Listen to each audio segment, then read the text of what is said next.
Today's Tuesday Triage isn't about someone else's question. It's about mine. After a family loss, I found myself remembering what Jamie Sarche, the director of prearranged funeral planning at Feldman Mortuary in Colorado, taught me about grief in episode 18, and realizing I had to live it, not just talk about it. Welcome to the Death Readiness Podcast. This is not your dad's estate planning podcast. I'm Jill Mastriani, former estate attorney, current realist, and your guide through wills, trusts, probate, and the conversations no one wants to have. If your Google search history includes, "Do I need a trust? What exactly is probate? And am I supposed to do something with mom's will?" You're in the right place. I learn a lot from this podcast too. On the day this episode is released, I'll be driving from Michigan to New Jersey. I'll go through New York to pick up my brother so we can attend the funeral service for our Uncle Charlie. That service is happening on Tuesday, November 4th, the same day this episode is released. The old me would have kept this episode business as usual. I would have ignored the fact that my uncle died, recorded something on brand, and answered a listener question. But one thing I've learned from hosting this podcast is that I can't just talk about these topics. I have to live them too.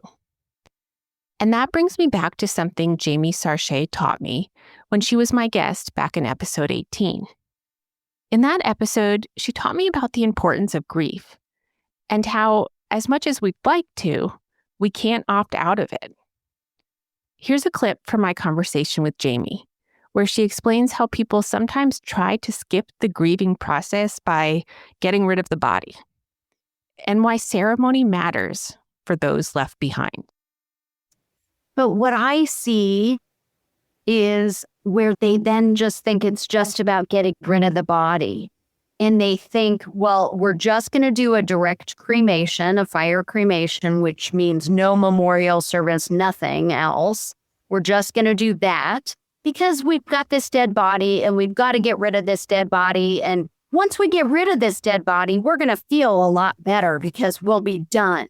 You can opt out of the grieving part. That seems clean. Yeah, people think it's pretty clean and they think it's really convenient and then we'll just get back to normal and that'll be great. Then we don't have to feel like we're feeling right now. We'll get rid of this body, we'll disappear it, and then we'll feel fine. And that's not how this works. Well, I think also if somebody is listening to this and thinks, oh, I don't want my family to have to pay a lot for a funeral service, I'm just going to tell them, just don't do anything. Just cremate it, whatever's the cheapest, just do it. No service, don't worry about it. Yeah. I think that the person who's saying that is thinking, I want to protect my family from going through this process. And I would say that I'm one of those people. Before having conversations with you, I would have thought that that was the way to do it. Just be done with it. But then when we were talking previously, you were telling me about how the grieving process is so important. And honestly, I had thought, it's just fluff. We don't need to grieve. That's not important. But now I see it from a much different perspective. Can you tell us about the importance of grieving and how maybe you can't opt out? Yeah, we want to opt out because grieving is hard and painful, and our society is telling us to just get on with it. Our society is saying that it's a negative emotion, and our society even medicalizes grief. So it's really quite fascinating. And I think that the funeral business, quite honestly, has been colluding with our clients to say you can opt out. A few weeks ago, I went to this workshop done by Dr. Alan Wolfeld. He is a grief researcher and a therapist and has been a therapist specializing in complicated grief for 50 years. And when people come to him, because, they cannot get off the couch 5 years after the death of their spouse, they don't know what's going on with them. They don't know how to get better. They come to him because, the other therapists they've gone to are not able to help them. And so he's really the specialist.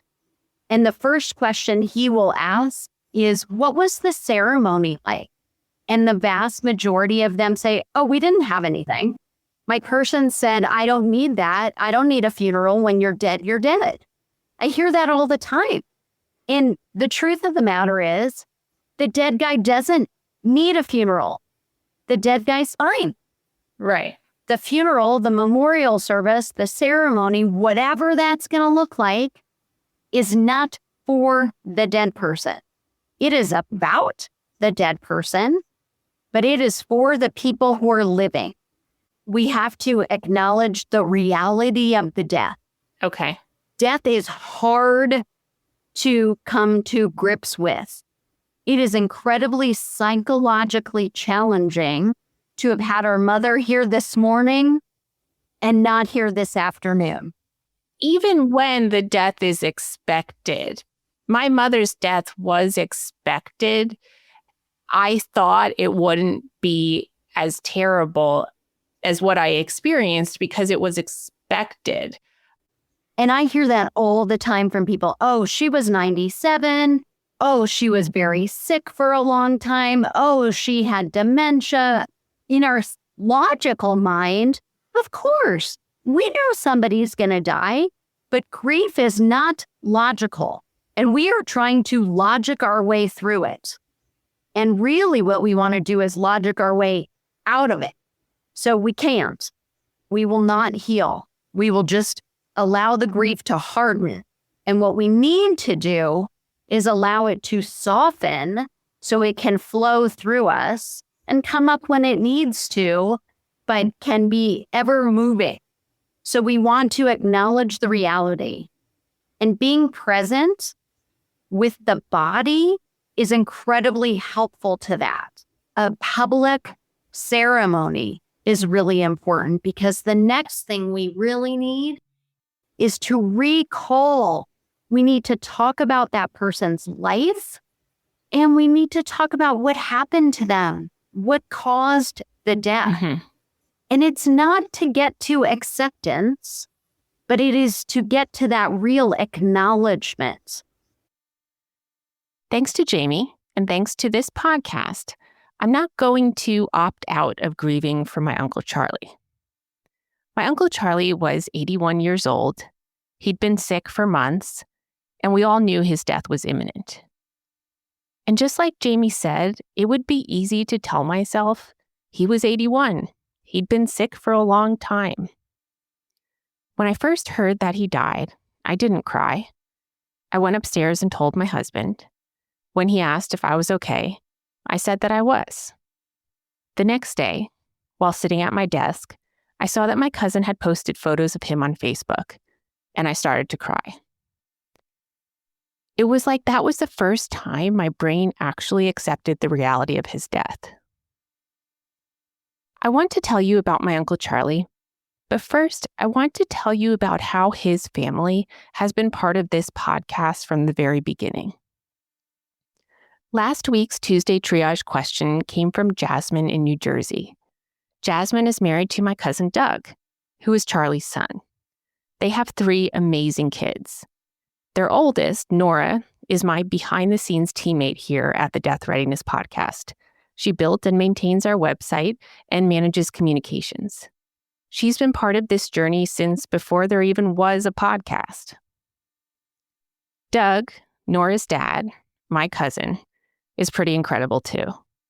When I was driving back and forth between Tennessee and New Hampshire every 2 weeks for a job that was, let's just say, not going well, Doug saw it on my face.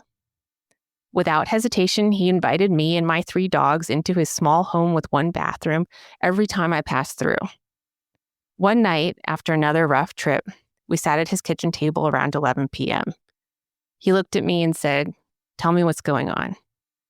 I told him things weren't good. He listened, and he told me how he was going to help me figure out how to move on. And he did. Nora wasn't officially helping with my business back then, but every time I left for New Hampshire, she flew to Nashville to help shuttle my daughter to and from school activities so my husband could keep working and holding down the fort. And then there's Charlie's wife of 59 years, my Aunt Eileen, my mom's sister, and her very best friend. This family, Doug, Jasmine, Nora, along with Charlie's other son, Drew, and his two other grandkids, Alice and Owen, are part of the beautiful family that Charlie and Eileen built together. Growing up, we spent every major holiday with them. When I was 4, my parents moved our family from upstate New York to Long Island, and one of the biggest selling points was that we'd be closer to Aunt Eileen and Uncle Charlie. And we were. When I was 12, I decided I could invent a pair of shoes that would let me walk on water. I told Uncle Charlie my plan, and of course, he offered to help. When the big moment came, I strapped on my water shoes, stepped onto the lake, and sank immediately. Uncle Charlie could barely breathe. He was laughing so hard. A few years later, on a family vacation in the Adirondacks, he offered to accompany me on a run. I was on foot and he was on a moped. I took a dirt trail thinking he'd wait for me to come back. He didn't. When I returned, he was gone. I ran back to tell my parents I'd lost Uncle Charlie. By then, it was pouring rain. My dad eventually found him, soaking wet and still wondering where his running partner had disappeared to. My parents were busy raising 3 kids, so my Aunt Eileen and Uncle Charlie often stepped in since their kids, Doug and Drew, were much older. When I was in 10th grade, my sister's swimming state meet was the same weekend as my cross-country state meet. My parents went to hers. Charlie and Eileen took me to mine. I ended up winning that race by a fraction of a second in frigid temperatures. In the video, you can hear my Aunt Eileen yelling, "Charlie, get the blanket!" That same weekend, Uncle Charlie, who had a serious sweet tooth, suggested we stop for Fat Daddy ice cream. I had no idea what he meant. He insisted it was a new Ben & Jerry's flavor. It took me a minute to realize he meant Chubby Hubby. My Uncle Charlie was a natural caregiver. When I was growing up, he had a black cockapoo named Velvet, who was notorious for pooping in every new house she entered. And he adored her. As she aged and lost her sight, he carried her wherever she needed to go. My mom used to say she never worried about Eileen getting older because she knew Charlie would always take care of her. The way he loved was simple. He showed up. And now, honoring him means doing the same. Grief is the proof that love left a mark. And today, I'm not trying to skip it or tidy it up. I'm showing up to feel it, to sit beside my brother, to hug my cousins and my Aunt Eileen, and to remember the man who built the family that helped build me. That's what this podcast and what Jamie's lesson have taught me. We can't plan our way around grief. We can only let it remind us why we loved in the first place. As always, thanks for joining me today. And if you have a question you'd like me to answer on a future Tuesday Triage episode, submit it at deathreadiness.com/Tuesday Triage. That's deathreadiness.com/Tuesday Triage. The link is in the show notes. This is Death Readiness, real, messy, and yours to own. I'm Jill Mastriani, and I'm here to help you sort through it, especially when you don't know where to start.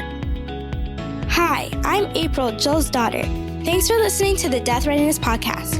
While my mom is an attorney, she's not your attorney. The Death Readiness Podcast is for educational and entertainment purposes only. It does not provide legal advice. For legal guidance tailored to your unique situation, consult with a licensed attorney in your state.